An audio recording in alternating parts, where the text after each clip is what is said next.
So during these crazy times where we all have to stay in and self-isolate, we're getting a lot of creative stuff coming from the amazing minds within the Transformer world.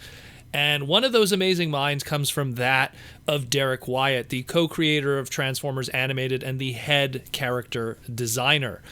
And he was sharing with us a whole bunch of images of creative stuff, and I'm going to probably talk about this in two separate segments because one of it is one that really strikes me, and the other one is just some cool stuff that leads to a whole bunch of discussion. So the first one we're going to talk about is some Botcon concepts that he obviously pitched at some point, probably for 2011, that never came to be, of Transformers Animated. And some of these we kind of saw later on in just, I guess we'll call it printed form through different venues, and I'll get through that as I go to it. But what I like about what Derrick was doing here is it's exactly what I wanted to do going from 2016 Botcon, working with them, going into 2017 with an animated concept, which Derrick put a heavy emphasis on using those Japanese exclusive molds that we didn't get over here to be released through a Botcon box set. So essentially from what I would gather here, and we'll go through it all, is he showed first a whole bunch of other things, and then he topped it off of what the box set was probably going to be. So I'll start with what the box set was probably going to be, and then go with the, I guess we'll call it the Sylvaneer side figures afterwards, of a hypothetical, let's say, Botcon 2017, if it would have happened. So the box set itself is called Transformers Animated Scramble City. That's what he calls it. And we see some firsts here of characters and art that we've never seen before. And so the first one you have here is, I guess it'll be the centerpiece of the box set, which will be a G2 colored Motor Master using the Wingblade Optimus Prime, or Windblade Optimus Prime, excuse me, which was a mold that only came out in Japan for Transformers Animated. Now, obviously, what they're going to have to do is they have to retool the Windblade Optimus Prime body itself. Probably they're going to leave the backpack exactly the same and give it the G2 Stunticon colors. So, I mean, in this case, it'll be probably, I don't know what they'll call it. They'll call it a Windblade the Motor Master or something, as he was called in Animated. And so that's a really cool one. So it gives people an opportunity to get that mold in some shape or form. And then it adds to the fact that we're also going to get, and this is the first time we've seen this art, but it's a repaint, mind you. It's a straight-up repaint of the Botcon 2011 Animated Breakdown, but now done in G2 colors. Again, Animated Breakdown was a unique mold to Botcon 2011 using the Hot Rod mold, or I guess Rodimus mold. And then you take the G2 Breakdown lineage that exists within Botcon because it was their first exclusive, and they like to continue to revisit that color scheme and that character because of its being, the first exclusive.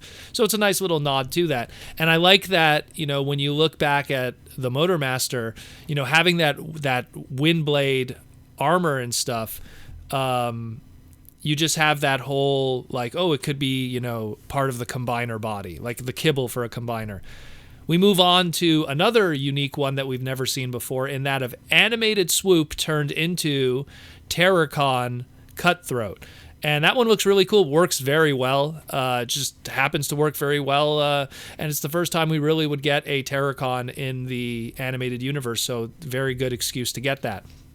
The next one here, the art itself is new, but it's not the first time we've had this character suggested to us in Transformers Animated. Back in the Allspark Almanac 2, Bill Forrester, who kind of did some of the supplemental art, which was not really the house style of Transformers Animated, it really was Bill Forrester's own unique art style. He suggested to us a character named Hotspot Major. But this is the first time we're seeing it done, obviously, in Derrick's design and Derrick's interpretation. So we have a animated Hotspot here using, obviously, no surprise, a Optimus Prime. And, I mean, if I had to make a suggestion here, judging by how the box sets normally work, you'd have, obviously, the deluxes in the Swoop, in the Swoop mold for Cutthroat, the deluxe in the Hot Rod mold for G2 Breakdown, and you'd have the more Voyager/Leader kind of mold for the Wingblade Optimus Prime for the G2 Motormaster. So far that goes within the confines of how a Botcon box set should be from a budget standpoint. So if you're going to go back to the hotspot here, you probably can't use the Voyager Optimus Prime animated, so maybe use the deluxe one.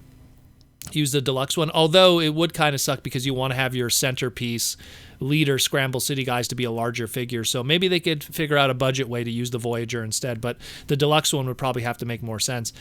And the last one here, and this one was something that was in the Allspark Almanac too, so it's not too much of a surprise here, but we have First Aid from Bumblebee.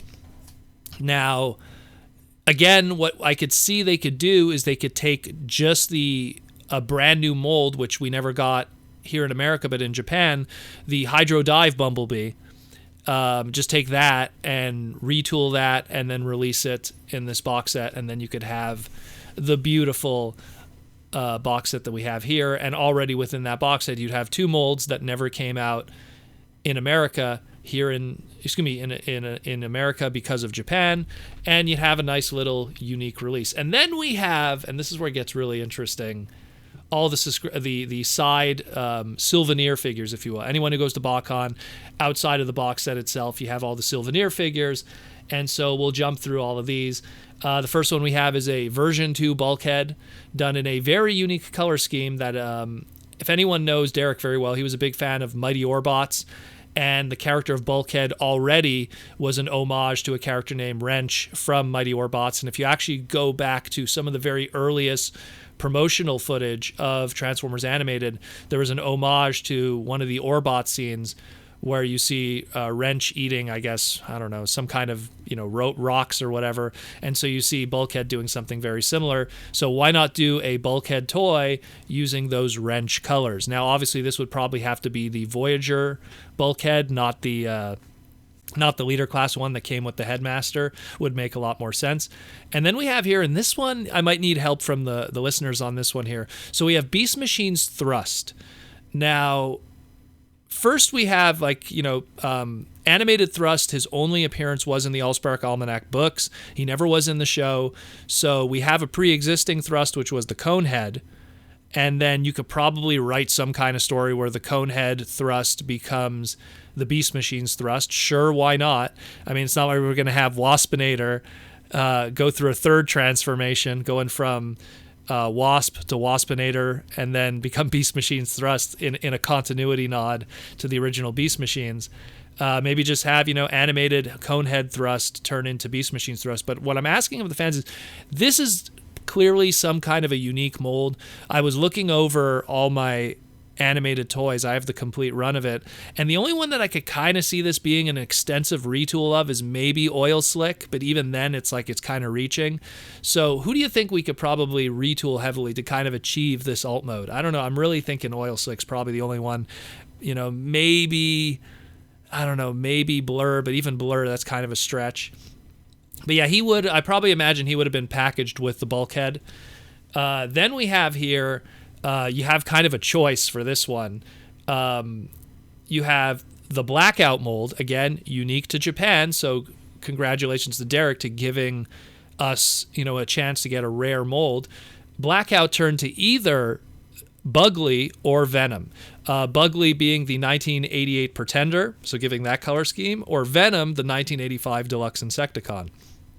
The funny thing about these characters is that in the case of Bugley, he actually appeared in the Allspark Almanac, this design and everything, and the 2011 Botcon had this giant lithograph with a whole bunch of tech specs on them, and that's where Venom made his first appearance. At least unofficially through that thing there. So these two aren't original reveals, like something that we haven't seen before, but it is the first time we kind of see them as what they were probably meant to be, which was Botcon proposals for exclusives. And so that kind of sucks that we never really got those. And, it's still kind of good that they got some kind of life being released, at least, through supplemental material throughout the years. And these guys ended up in fiction being part of the Decepticon Heavy Brigade and that, but it would have been cool to get one of them. Me personally, while I would have preferred the Venom one, I think the Bugley one would have been the one that would be more doable, because from a trademark standpoint, I don't think we would have been able to call it Venom. That's the only issue. And I think that we have more of a case of Bugley probably would have been a more realistic one. And then the last one here, and this is the one I probably like the most out of all of them, but that's just maybe a bias, is getting Goryu from the Voyager scale animated Grimlock.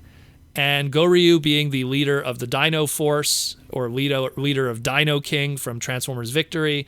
He was a Pretender shell, and then he would ride on top of his Dino Pretender shell. And so it'd be really cool to get a animated character done from Transformers Victory Origins. And he looks really good. Like, that's a really cool color scheme.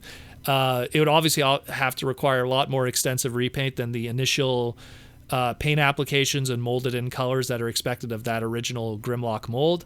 But I mean, I love that one. That looks really good. And that's, again, another first. That's the first time we've seen that. So there's a few ones here that were brand new things that we've never seen before. Again, that thrust, the bulkhead colors, three of those guys within the box set, Motormaster, Breakdown, and Cutthroat, and the Goryu. So if this was a Botcon year, it would have been a smash success. I mean, still to this day, when you look at the box sets that sold out, the last box set that completely sold out when the orders went up was that of the animated box set. And I think revisiting that and revisiting animated would just be another sellout, and I think people would have really loved it.